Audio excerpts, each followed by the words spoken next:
¿Qué es el fútbol? ¿Solo se juega en una cancha? ¿Qué pasa con las galerías o las tribunas? ¿El fútbol se puede jugar con la memoria o con las ideas? Bienvenidas, bienvenidos y bienvenides a un nuevo capítulo del Otro Fútbol Podcast. Una jugada de los diferentes fútbol club. Radio Juan Gómez Millas y Radio Espacios FM de Concepción. Con la habilitación a 3 dedos de La Pelota No Se Mancha de Ecuador y la definición entre palo y arquero de Editorial Matecito Amargo. ¡Comenzamos!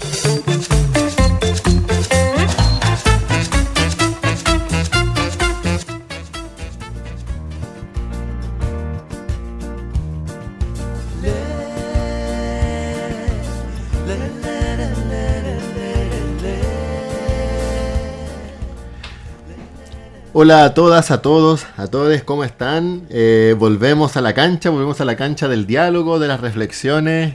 Vamos a habitar nuevamente 45 minutos, pero en este caso compartiendo experiencias, ideas, desafíos también, porque estamos en semanas donde han ocurrido cosas, ¿cierto? Han ocurrido lamentables hechos en distintos lugares, particularmente en Avellaneda, en Argentina, en el marco de la Copa Sudamericana, uno de los torneos grandes que se desarrolla en el continente. Tenemos a la Libertadores por un lado, para quienes nos escuchan y no conocen un poquito de esto, ¿cierto? Y también tenemos la Sudamericana, que son los grandes torneos que de alguna manera el mundo nuestro americano intenta evitar y trata de clasificar, y hay un montón de esfuerzo en torno a esto. Por tanto, la cancha se abre, por tanto los hilos de conversación también comienzan a aparecer, porque hay mucho que tejer acá, y para ello habíamos convocado inicialmente, hace muchas semanas atrás, ya hace un ratito atrás, calzó a una compañera, una gran compañera que habita las canchas de Argentina. Vamos a dar la presentación ya muy pronto, no sin antes saludar primero a la Radio Espacios, lugar donde estamos, lugar que nos cobija, donde grabamos estos episodios, ¿cierto? Y donde también sale la señal a las distintas vecinas y vecinos del sector, tanto de Concepción como del mismo barrio. También saludamos a Radio Juan Gómez Milla, de la Universidad de Chile, radio que también nos cobija en sus distintos espacios, nos difunde. Así que agradecemos también a las compañeras y compañeros de ese espacio. También damos un pase bien largo a otros compañeros, pase de zurda allá a Ecuador, donde también nos difunden y también comparten estas ideas que están surgiendo en el Otro Fútbol Podcast.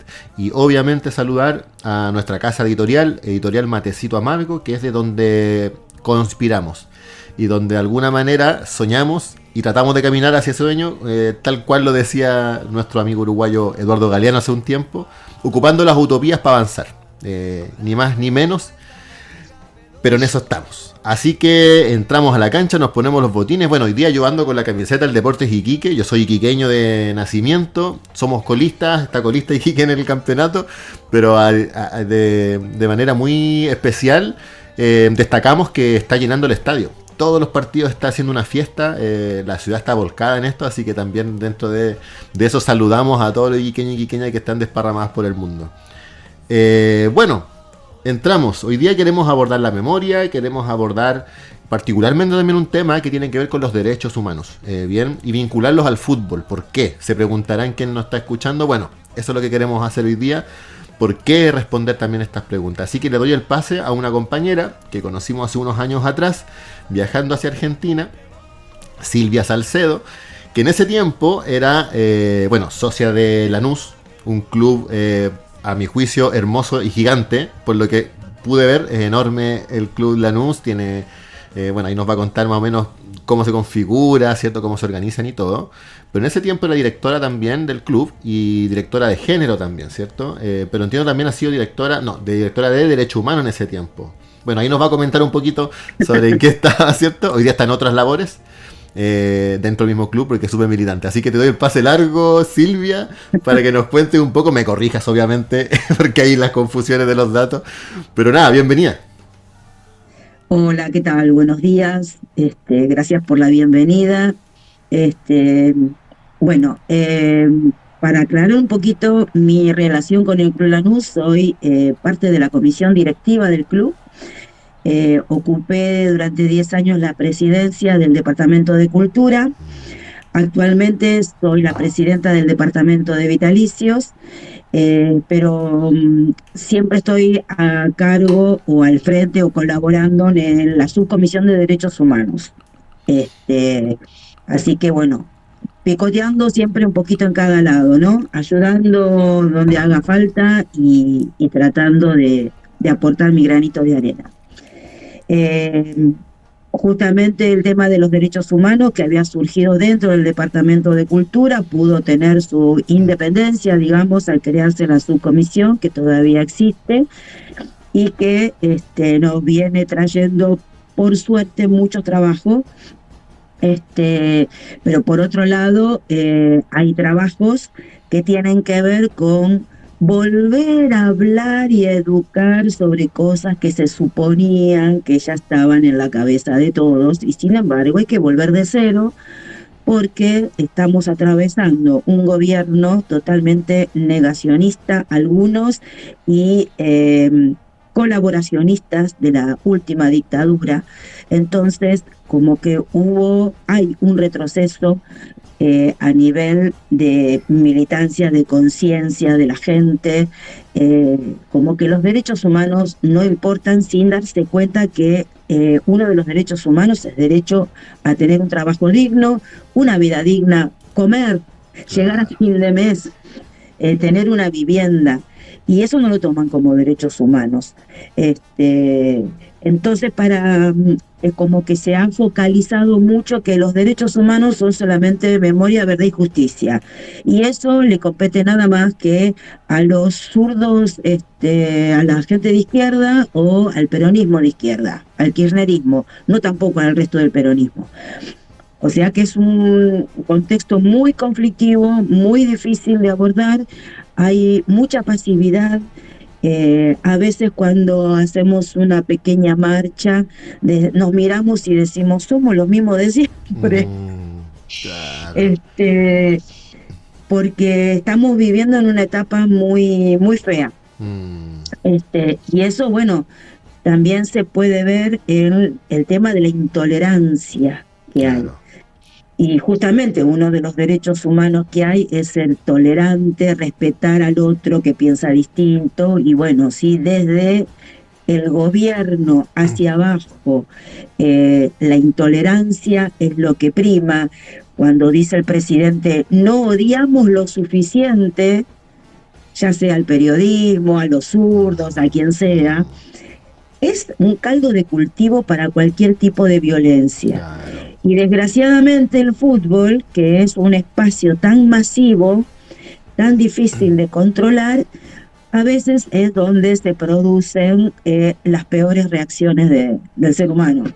Claro, de alguna manera se ha dicho, ¿cierto?, que el fútbol refleja también un poco lo que está pasando a nivel sociedad. Se exacerba tal vez, y bueno, como es un rito tan mediático, muchas cámaras hoy en día, se puede ver, y eso que estamos viendo nos golpea el doble, más profundo de lo que tal vez nos narrarían, ¿cierto? Ahora, Silvia, claro, aquí ya necesito un contexto de lo que está viviendo, digamos, Argentina, de alguna manera. Nosotros igual somos bien como atentos a lo que ocurre allá, ¿cierto? Y claro, en tus palabras es bien complejo, acompañas de alguna manera un sentir de que también desde acá sentimos, ¿cierto? De lo complejo que se está viviendo este último proceso político en Argentina, y que de alguna manera también decae el fútbol. Me gustaría volver un poquito para atrás, un poco también en la idea, ¿cierto? De que, claro, hoy día los derechos humanos los podemos abordar desde esas distintas dimensiones que tú planteabas, ¿cierto? El derecho a la vivienda, el derecho a la educación, derecho a la salud, que son cosas básicas, ¿cierto? Que son desde donde queremos pararnos para nuestro bienestar, de gente que labura todo el día, trabaja todo el día, está dándolo todo. Por tanto, son cosas que deberíamos poder cubrir, ¿cierto? Y debería poder cubrirse a nivel sociedad. Son como contratos y acuerdos sociales, ¿cierto? Nuestra vejez también, que ahí también nos pueden decir de lo que está ocurriendo con los jubilados, por ejemplo, que son derechos humanos vulnerados. Pero si es que nos vamos más atrás, ¿cierto? En la lógica de... bueno, aquí, por ejemplo, cuando abordamos los derechos humanos de alguna manera, siempre nos remontamos hacia el pasado y particularmente en Chile, ¿cierto? A lo que fue la dictadura chilena, 73 al 88. Ahí hubo vulneración de derechos. Si lo vinculamos en términos familiares, hubo familias que vivieron como desaparecían seres queridos, ¿cierto? En Argentina, ¿cómo se vive ese proceso? En la dictadura también que vivieron ustedes, ¿cierto? Y también en relación con los clubes, para vincularlo también con lo que es el fútbol. ¿Cómo fue esa relación? Mira, en esa época hubo algunos clubes especialmente que tuvieron, que padecieron quizás más que otros. Por lo general, en el caso de Lanús, el padecimiento fue económico. Fue el peor momento en que el presidente que teníamos en ese entonces era diputado por el Partido Justicialista, obviamente con el golpe militar, bajó de todos lados, y quien asumió fue una persona que solamente le interesó la parte económica, vació el club, caímos 2 categorías en el fútbol, de la A bajamos a la C. Pero hubo otros clubes que la vivieron peor porque, por ejemplo, los militares eran interventores en todas las áreas. Especialmente en el caso del fútbol, en los clubes grandes estaban intervenidos, especialmente en River, Boca, San Lorenzo, Racing.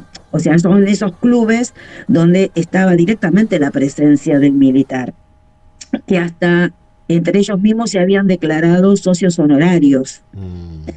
O sea que con la democracia se pudo conseguir el voto por asamblea de los socios de revocar esos títulos. Creo que el último ahora, hace muy poco tiempo, fue un genocida que integraba comisión directiva del Club Colón de Santa Fe. Pero por otro lado tenés el caso de San Lorenzo, por ejemplo, que decretaron la quiebra sin estar en quiebra, lo quitaron del barrio de Boedo y lo hicieron plata ese predio. Y pobre San Lorenzo tuvo que ir a parar a un terreno que tenía en el Bajo Flores, donde actualmente está su cancha, pero ellos tienen esa lucha de volver al barrio, de volver a Boedo, que es donde tenía que estar la cancha siempre, donde nunca se tuvo que haber ido. Esa fue una movida de la dictadura, pero con fines económicos. Claro. O sea, no solamente te secuestraban a los hinchas, a los compañeros, sino que además buscaban réditos económicos, quedarse con muchos vueltos. Más allá de que, bueno, teníamos deportistas, hubo deportistas en distintos clubes, no solamente dentro del fútbol, sino en otras áreas que también por trabajar en determinados lugares o militar gremialmente o en la escuela, en los centros de estudiantes, fueron desaparecidos. Y de los últimos que han padecido esto fueron los soldaditos enviados a Malvinas. En esos ahí tenemos exjugadores que estaban quizás en las inferiores o recién arrancaban en la primera división, que les cortaron la carrera porque volvieron mutilados o volvieron ya con otra mentalidad o no volvieron directamente. Uno de los pocos que hoy día volvió de Malvinas habiendo sido jugador es el entrenador de Felipe, que está actualmente dirigiendo Central Córdoba. Así que fue muy dispar todo, como se actuó en esa época. Nosotros sabíamos que habían compañeros que durante los partidos llegaban, repartían volantes, se mezclaban entre la gente y se iban. Claro. Pero bueno, había también infiltrados de seguridad que justamente sabían ese tipo de cosas, iban y los apresaban. Pero bueno, lo que se está haciendo desde el inicio de la democracia, una especie de reparación con todos los deportistas y los hinchas o socios que desgraciadamente ya no están y que ocupaban un espacio en la cancha, en la popular, en donde fuera o en el campo de juego. Y eso ya forma parte dentro de la democracia, ¿no? Claro, claro, Silvia. Sí, de hecho a nosotros nos llamaba mucho la atención. Estuvimos, digamos, el año pasado también.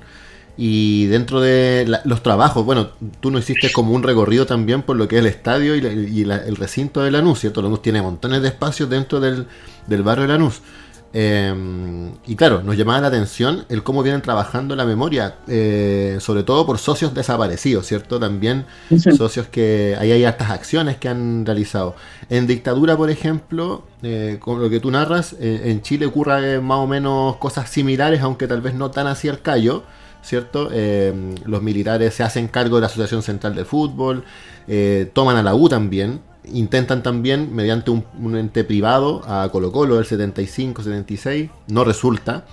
Y después en el 78 se privatiza la U y ahí también los militares llegan. De hecho, pierde predios, tal cual lo mencionas tú, pierde predios que eran importantísimos dentro de la ciudad de Santiago y que hoy día, claro, es el sector alto de la ciudad.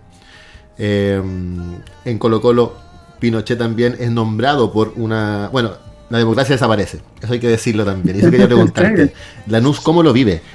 La democracia que tenía internamente, ¿tenía democracia antes de este espacio también? ¿Los socios se aglutinaban, decidían? ¿Cómo vivieron ese proceso interno?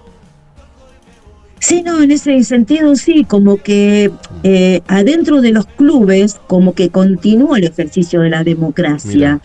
Porque igual se seguían nombrando por elecciones o por asambleas nuevas comisiones directivas, o sea que ese sistema se mantuvo.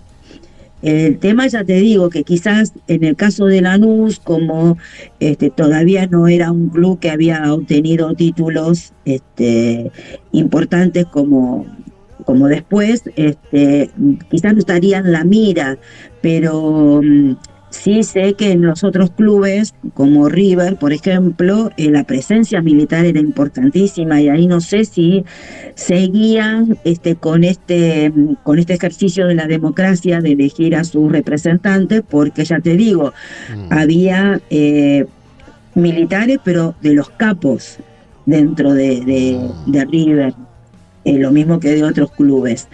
Entonces ahí ya era un poquito más difícil quizás de la participación.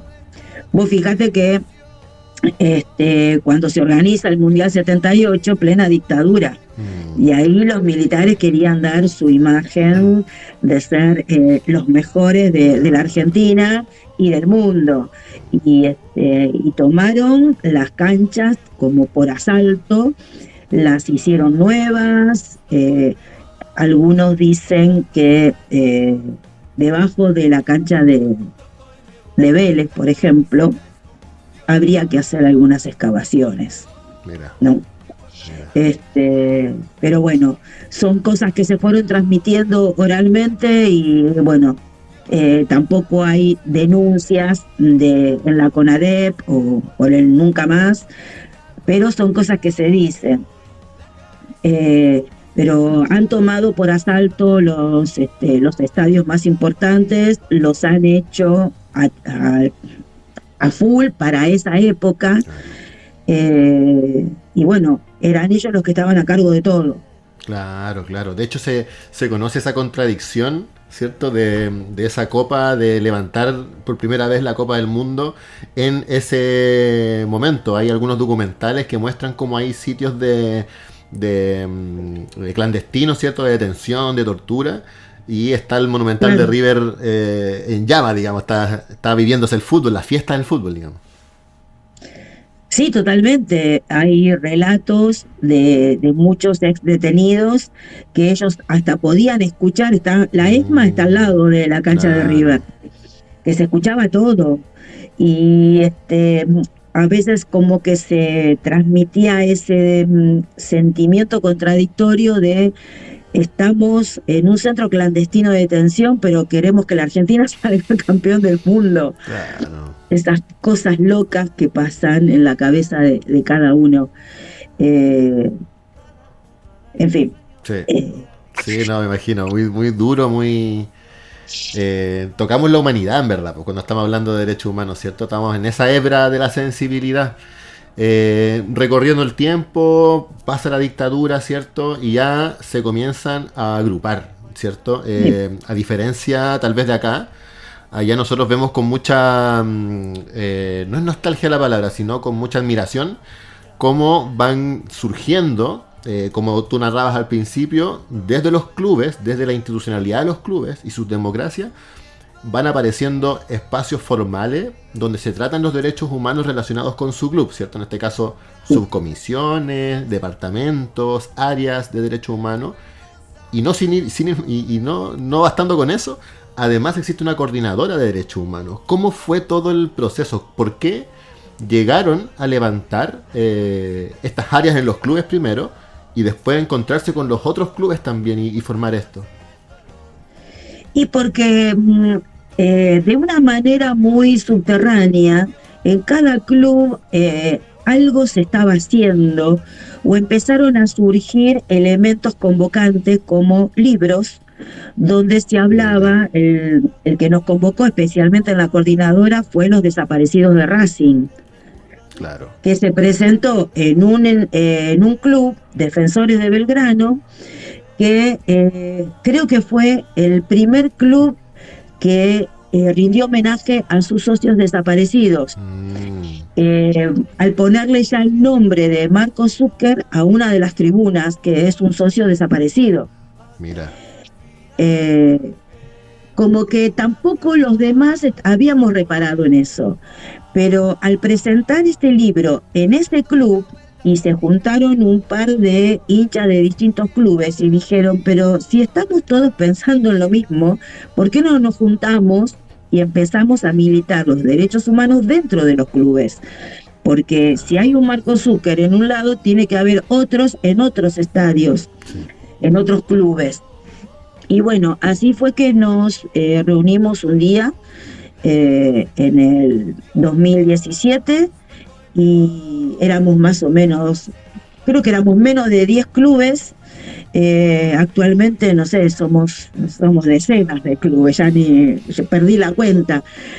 Y gracias a eso fue que dio también impulso a que cada uno en sus clubes fomentara esto y quizás no solamente abocarse a lo de memoria, verdad y justicia, sino a género también, a violencia institucional, como para que como una artimaña también para captar a todos aquellos que por ahí no pensaban lo mismo.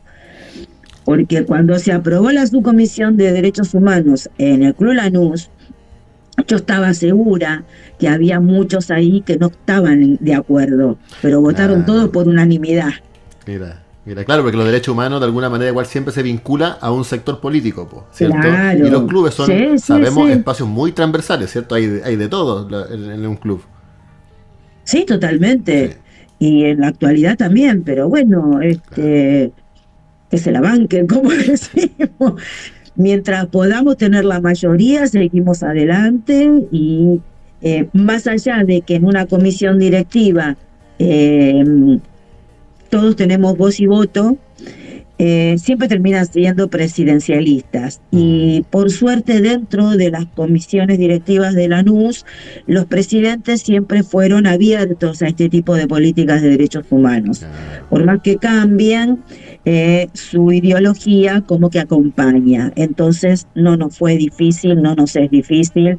Si pedimos que los jugadores salgan con un banner por algún tema, campaña de abuelas, salen. Si pedimos que en la pantalla del estadio saquen algo sobre Pablo Grillo, lo sacan. O que lean un comunicado en La Voz del Estadio, lo mismo. Ahí, por tenemos ejemplo, esa facilidad. Claro, ahí por ejemplo la AFA, que sería en este caso para nosotros la NFP, donde están todos los clubes, ¿cierto?, digamos direccionados desde una directiva y todo. ¿La AFA no coloca trabas, por ejemplo, para este tipo de mensajes que quisiera dar un club? no pone trabas, pero tampoco se opone, o sea, tampoco se las juega demasiado. Cuando Banfield hizo un evento importantísimo de entregar los carnets a los familiares de los socios desaparecidos, recibió una felicitación y un reconocimiento por parte de Chiquitapia, presidente de AFA, en nombre de AFA. Claro. Agarrándonos de eso, redactamos desde la coordinadora una nota solicitando que desde AFA hacia abajo, hacia los clubes, incentive la creación de las subcomisiones de derechos humanos o departamentos de derechos humanos. Bueno, eso nunca lo hizo. O sea, no se opone, pero tampoco se juega mucho. Claro, porque acá la relación es que sí se oponen y sancionan, ¿cierto? Entonces hay una diferencia igual ahí con ello. Bueno, entonces ustedes están como, claro, encontraron el lugar a propósito, y está buena esa como enlace, ¿cierto? A propósito de un libro, ahí vuelvo a tomar un poco el rol de la editorial que esté trabajando estas temáticas, ¿cierto? Como Matecito, al propósito de un libro, de un club que es distinto a Lanús, que es distinto a los demás, y que además, que es Racing, ¿cierto? Y que además se presenta en otro club. O sea, hay hay apertura de espacios que igual es singular, al menos para nosotros, ¿cierto? Como singular que se empiecen a abrir esos lugares para poder fomentar esta discusión. Sí, además a partir de eso empezar a hacer acciones para visibilizar que los derechos humanos nos competen a todos, no importa la camiseta, no importa la bandera. Claro. Y ya habíamos tenido entonces al año siguiente la primer manifestación en un 24 de marzo, donde nos juntamos todas las camisetas habidas y por haber, todos detrás de la misma bandera, que era por la memoria, verdad y justicia dentro de los clubes de fútbol. Claro. Y eso lo mantenemos, todos los 24 vamos. Ya te digo, ya no somos la cantidad efervescente que había en un principio. Nos cuesta también militarlo mucho, mantener a los compañeros que no se decepcionen, que sigan en la lucha, pero bueno, la realidad también te condiciona, porque el que tiene que trabajar más de la cuenta lo tiene que hacer, se tiene que hacer cargo de la familia, o tiene que estudiar y trabajar, las dos cosas, y se hace muy difícil la participación, aunque mentalmente estamos ligados, pero poner el cuerpo se está haciendo difícil. Claro. Eso está pasando, me imagino yo, a nivel global, pero particularmente en Argentina lo estamos viendo, donde 2 o 3 trabajos para poder lograrlo en verdad, por cierto, al final los espacios de militancia se empiezan como a deshabitar porque hay urgencias que abordar. Sí, no, es una pena, porque como que hemos tenido un pico de ascenso, y esto, que es peor que el gobierno de Macri, nos bajó pero de golpe al subsuelo. Es un golpe muy fuerte, y como que todavía muchos están, y a veces yo también estoy, como atontados, como que no tenemos reacción, porque, no sé, está bien, fue muy malo el último gobierno peronista, pero para que llegue esto tan peor todavía, realmente es algo que no tiene explicación. Escuchar a la gente muy humilde decir, bueno, aumentaron el colectivo, aumentaron el tren, voy a tener que seguir privándome de más cosas, o tratar de conseguir, pero a lo mejor nos estamos sacrificando para estar mejor. Entonces, ¿cómo puede ser que no puedan reaccionar ante la realidad que están viviendo? O que les hayan metido tanto en la cabeza, bueno, pero los otros robaban más, cosas así. Claro. Es muy difícil, ya te digo, me hace remontar a los últimos años de la dictadura, cuando teníamos que salir a golpear puerta a puerta para hablar con la gente, porque supuestamente se venía la democracia, y queríamos ver en qué condición estaba la cabeza de la gente. Y creo que retrocedimos a, no sé, un montón de décadas. Porque derechos que hemos conseguido en democracia, que se han ganado en la calle y después aprobado en el Congreso, hoy día se están perdiendo. Claro. Y no se reacciona. Claro, y el nivel de obstrucción y sobre todo de desarme es tan grande que volver a construir ese tipo de cimientos va a costar un rato, po. No es tan fácil, po. Y encima enfrentar la represión salvaje. Claro. Porque nunca nos han reprimido de esta manera. Porque si bien Bullrich estuvo con Macri y reprimió, y es culpable de montones de asesinatos como el de Santiago Maldonado, Rafael Nahuel, etcétera. Esto es pero incalculable.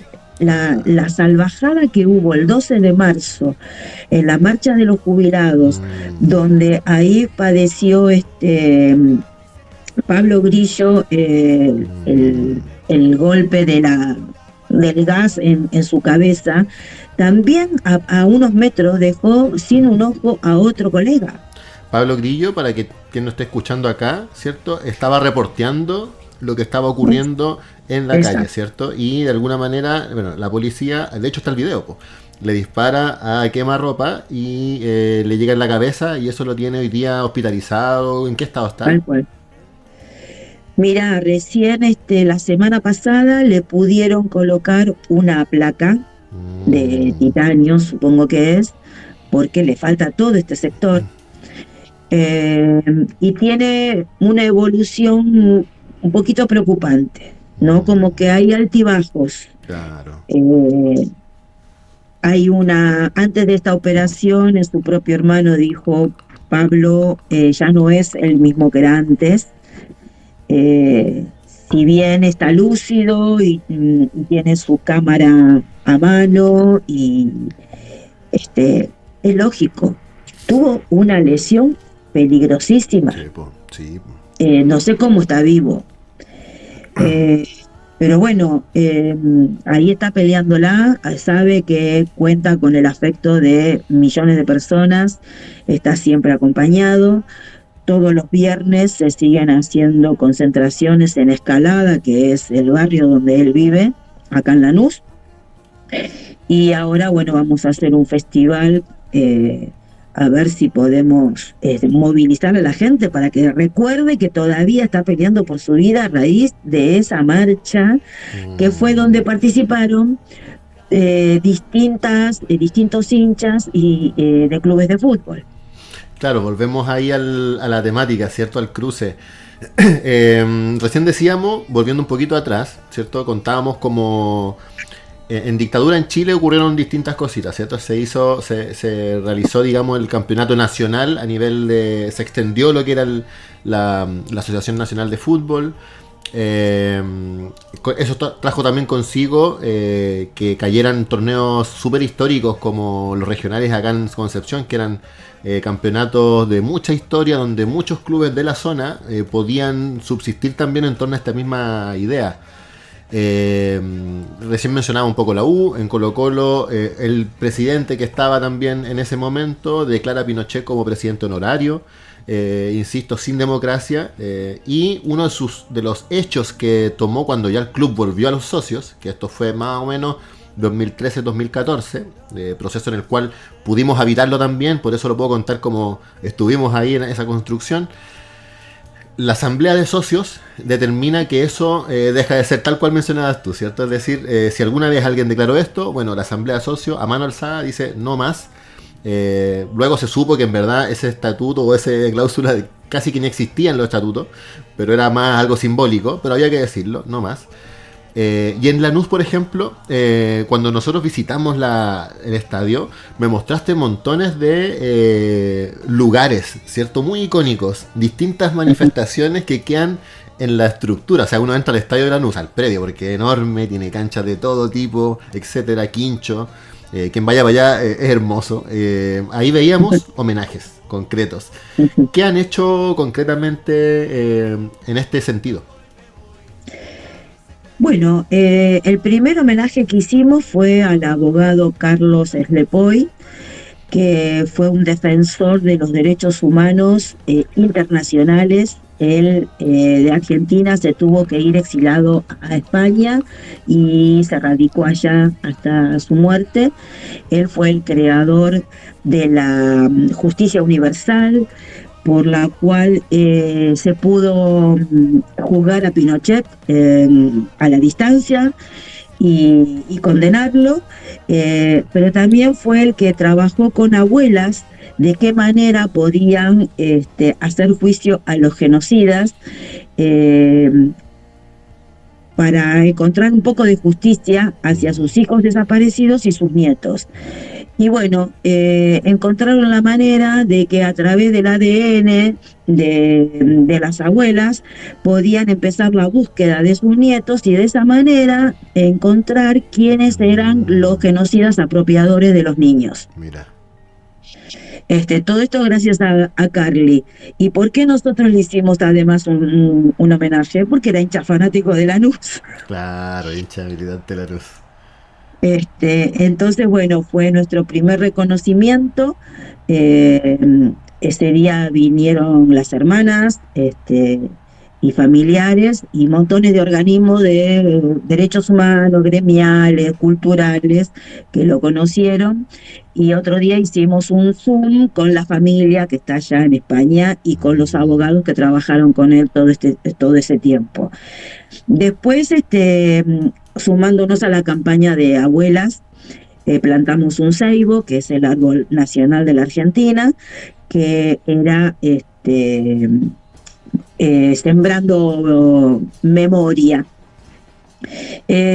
Además plantamos después un laurel en homenaje a los lanucenses caídos en Malvinas, y lo último que agregamos fue otro árbol en homenaje a los chicos de Lanús que murieron en la tragedia de Cromañón. Claro. Claro, tragedia después, que tiene que ver con una banda callejero, ¿cierto? Que ocurre un incendio en el lugar donde estaban tocando, a propósito de una bengala, entiendo, y en el escape murió gente adentro y también aplastada. Bueno, fue un horror. Sí, un horror, sí, aplastados o asfixiados, fue terrible todo. Y tenemos en la entrada del estadio, en la entrada de la Popular, de la Tribuna Popular, y dentro de la Tribuna Popular, homenaje a Javier Jerez, nuestro querido zurdo, que fue asesinado por la policía de la provincia de Buenos Aires en el Estadio Único de La Plata. Y eso es un caso de violencia institucional, que es otro de los derechos que siempre reclamamos. Y todo eso, bueno, lo hicimos consultando en comisión directiva y obteniendo la aprobación. Claro. Todo con los conductos internos también de la democracia de Lanús, que es muy particular también, ¿cierto? Como Lanús igual tiene una forma de redistribución del poder, ¿cierto? Sí. Que tal vez distinta a como la conocemos acá en Chile. Más o menos cómo funciona, solo nos va quedando los últimos minutos, pero también para agarrarlo. No, es que es el único club en la Argentina que funciona de esta manera. Hay 5 agrupaciones políticas que gestionan las 5 juntas. O sea, no hay elecciones. A veces los socios se quejan porque no pueden votar, porque todo se arregla entre las 5 agrupaciones, quiénes van a ser los presidentes y vices. Pero bueno, siempre se les dice, si quieren participar, afíliense a una de las 5 agrupaciones, y desde adentro se pelea y se lucha. Este año estuvo a punto de ir a elecciones, hubo muchos desacuerdos. Mira. Finalmente se llegó a un arreglo, a una unidad, y continúa esta unidad donde estamos las 5 agrupaciones representadas en comisión directiva. Claro, tiene esa singularidad. Vamos llegando ya a los últimos minutos. Bueno, este tipo de acciones que ustedes están realizando como Lanús, hemos escuchado también, tenemos ahí un compañero de la Subcomisión de Derechos Humanos también de Gimnasia, y nos contaba también, ¿cierto?, la restitución de carnet. En la lógica, para quien no entiende un club, los clubes, ¿cierto?, tienen socios que pagan sus cuotas. Uno, si dejara de pagar cuotas, te pueden sacar de la nómina de socio, ¿cierto? Pero en este caso, el dejar pagar cuotas de estos socios en concreto no tiene que ver por una decisión voluntaria, ¿cierto? Sino que fue por que fueron desaparecidos o asesinados, etcétera. Entonces, desde ese lugar, lo que hacen los clubes en Argentina y cada vez más, entiendo, están volviendo a restituir los carnets de esos socios. Tal cual. Y en el caso de Gimnasia y Esgrima es para mí el más emotivo de todos. Yo he presenciado el primero. Al segundo fue otro compañero de Lanús y coincidíamos en lo mismo, no podés dejar de emocionarte, de llorar, porque en la primer tanda que fui yo creo que había más de 50 socios desaparecidos, y en la segunda tanda otros tantos, porque claro, La Plata es un lugar muy especial, es una ciudad universitaria donde la mayoría de los desaparecidos fueron estudiantes universitarios o formaban parte. Hay un equipo de rugby completo desaparecido, que eran estudiantes además. Además de de los docentes, de los trabajadores, y el trabajo que está haciendo la Comisión de Derechos Humanos de Gimnasia es impecable, que incluso unifica también con los de estudiantes, porque en La Plata la mitad es de estudiantes, la mitad es de Gimnasia. Claro. Y ahí están los dos juntos, porque en todas las familias siempre hay algunos que son de un lado o que son del otro. Y bueno, eso es lo bueno, como este reparo que se hace histórico unifica más allá de las diferencias de clubes. Claro, la humanidad en parte, ¿cierto? Nos hace vernos que estas camisetas al parecer no son, no dan argumento a un distanciamiento de odiosidad. Vamos a ir ya cerrando, ha sido muy interesante, estaríamos mucho más rato, pero también quiero abordar un poco desde la clave de los derechos humanos lo que ocurrió en Avellaneda, ¿cierto? En Avellaneda ocurrieron muchas situaciones, sí. Particularmente un partido de fútbol, entiendo que era octavos de la Sudamericana, se enfrentaba Independiente con Universidad de Chile. Hostigamientos, violencia, podemos decir que se vivió desde inicio a fin, incluso tal vez antes del partido. Nosotros tenemos mucha gente cercana de la U que estuvo en el estadio también, estuvimos acompañando desde los espacios que tenemos también construidos, pero también conocemos gente independiente que también pasó muy mal rato. Luego lo que se ve en escena y lo que queda, digamos, en imagen es lo que ocurre en la galería, donde la galería de la U, ¿cierto? Donde quedando 10 personas, mujeres, niños, son arrasados, ¿cierto? Por una turba de una barra brava de Argentina. Y acá te tiro la pelota al tiro, también porque tú conoces un poco más la interna. Las barras bravas de Argentina son muy distintas en su funcionamiento a lo que una barra brava de Chile. Nosotros desde acá somos súper críticos a esa cultura, justamente porque no permite lo que Silvia dice, que es encontrarnos, construir juntos, sensibilizarnos también. El domingo te quiero ganar, el domingo me quieren ganar, pero así el fútbol. Pero posterior a eso, son otras cosas las que nos deberían ligar. ¿Cómo lo vivieron desde allá? Y desde también la idea de esta jugada, ¿cierto? Que tú planteabas al principio, que los derechos humanos, memoria, verdad y justicia, pero también son todas estas otras cosas que también estamos en el día a día construyéndolas. ¿Cómo se vivió eso? ¿Cómo lo ves? Mira, yo te lo puedo decir desde mi punto de vista, el derecho a la tolerancia y el respeto al otro no existe. Un poco retomando lo que te decía al principio, que teniendo como ejemplo un gobierno que es intolerante y que no respeta a nadie que piense distinto, ¿qué podemos esperar para abajo? Y más cuando tenemos estos grupos que parecieran que están preparados para la violencia y nada más. Yo viendo las imágenes de ese día, veía como que el ser humano había descendido a la más baja condición humana, porque no podía entender, más allá de que es una mala costumbre de que entre varios le peguen a uno, esto ya era entrar a matar directamente. Entraron con la obsesión de ir a matar. Y todos sabemos que los pocos que quedaron de Chile en la tribuna no eran la barra de la U, seguramente eran familias, gente que no tenía nada que ver, que fue solamente a ver un partido, pero este salvajismo tan inhumano realmente a mí me desbordó. Como coordinadora de derechos humanos se publicó un comunicado repudiando todo esto, pero es algo que creo que no nos traspasa. Yo ya no veo que hay mucha violencia a nivel global. Hay un recrudecimiento, un crecimiento de la ultraderecha que siempre fue violenta, pero esto de no importar absolutamente nada del otro y que se viva así de esta manera en una cancha y delante de las cámaras donde todo está filmado, no tengo palabras. La verdad que todavía no encuentro palabras para poder encontrar una relación con algo razonable. Esto realmente para mí es el sumum de la intolerancia, y que no importa la vida del otro, lo único que me importa es descargar la violencia que tengo interna. No entiendo. Claro, claro.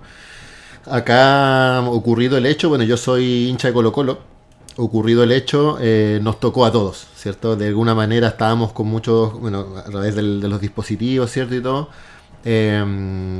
y sentíamos una angustia tan grande que era difícil de abordarla, digamos, en el cuerpo, digamos. Y ha generado una ola de solidaridad independiente de la camiseta que tal vez otros momentos no ha ocurrido. Siento que eso igual, al menos desde ese lugar, intento recogerlo como una llamita de esperanza, digamos. Mucho hincha de Colo-Colo, mucho hincha de la Católica, bueno, distintos clubes en Chile se manifestaron también por lo ocurrido, que digámoslo también, no en ningún caso viene a justificar ningún hecho de violencia que se pueda generar en un estadio, ¿cierto? No, pero supongamos que hubo una chispa que provocó una reacción. Esa reacción no puede ser lo que vimos. Totalmente desmedida, desproporcionada, salvaje, inhumana, no sé cuántos calificativos. No se justifica. Totalmente. No se justifica para nada. Está bueno eso que dice, ¿cierto? Y con esto ya vamos a ir cerrando un poco el capítulo de hoy, en la lógica de que se ha ido sembrando una discusión de quién empezó en esto, cuando en realidad, independiente de quién empiece, como dices tú, lo que se vivió en eso, lo que vimos todo el mundo, digamos, y después lo que ocurre al final, ¿cierto? Muchos hinchas decían, no teníamos que elegir si nos quedamos recibiendo la barra, claro, o a la policía abajo. Entonces era como, claro, había una ley del más fuerte, digamos, media orquestada, bueno, y hay muchas cosas que tienen que aclarecerse. Sí, pero está la bueno zona liberada que le llaman también. Claro, claro. Porque ahí no hubo ningún tipo de contención, no existió el operativo de seguridad para nada, y eso también tiene mucho que ver. Hasta uno llega a pensar, ¿no estuvo todo preparado esto para que se desmadre? Claro. ¿Con qué finalidad? Claro, totalmente, queda sembradísima esa pregunta. Bueno, mandamos desde aquí también un abrazo a quienes estuvieron ahí también. Sabemos que bueno, la mayoría ha llegado ya a Chile, han llegado por suerte, de milagro, no hubo fallecidos en ese espacio. Pero nada, pues saludamos ahí a los compañeros y compañeras de la U que ya están acá con sus familias y todo, y esperamos que ese espíritu no recaiga a capo. Es decir, que no sigamos distanciándonos, porque en verdad, si bien tenemos camisetas distintas, hay otras luchas y sensibilidades que nos tienen que unir. Y desde acá esa es un poco la idea, po. Tal cual. Vamos cerrando entonces, Silvia, te dejo, te voy a dejar el micrófono, vamos a dar un saludo a todas y todos que nos están escuchando, compartan este tipo de videos también, nos ayuda al mismo podcast a difundir estas ideas, hay muchos capítulos para atrás también que están re interesantes, y se vienen otros muy buenos también, Y te dejo el micrófono, Silvia, para que puedas invitar, decir, recomendar lo que quieras a quienes estén escuchando. Bueno, la verdad es que hay que aprovechar en los espacios que tenemos para seguir pidiendo por justicia, tanto por cuestiones locales que pasen en cada uno de los países o dentro de nuestros clubes, como a nivel internacional. Tal es el caso de Palestina, por ejemplo, que nos atraviesa emocionalmente a todos, y que se hacen muchas movilizaciones pequeñitas, creo, acá en Latinoamérica, pero donde sí se puede dar mayor visibilidad es en una cancha de fútbol, porque ahí uno saca una bandera y ya corre como reguero de pólvora lo que pasó, y ya sea porque esa persona sea sancionada o no, o se le pida que saque la bandera, lo que sea, ya trascendió. Entonces hay como pequeños puntos de rebeldía donde se pueden hacer, y eso tiene que ver con un espacio masivo como es un estadio de fútbol. Así que yo invito a que tratemos de manifestarnos dentro de nuestros espacios futboleros como podamos, sin que corra riesgo nuestra integridad, pero no bajar las banderas de la lucha por los derechos humanos, ya sea en nuestro club, en nuestro país o en el mundo, donde sea que haga falta. Abrazo de gol para todos. Buenísimo, muchas gracias, Silvia. Y nada, pues nos despedimos entonces. Agradecemos a la Radio Espacios nuevamente por dejarnos a que la pelota empiece a botear acá. Saludamos a todos los compañeros y compañeras de Argentina y de Chile. Y bueno, nos despedimos y nos vemos en el próximo capítulo. Que la pelota no caiga. Vamos.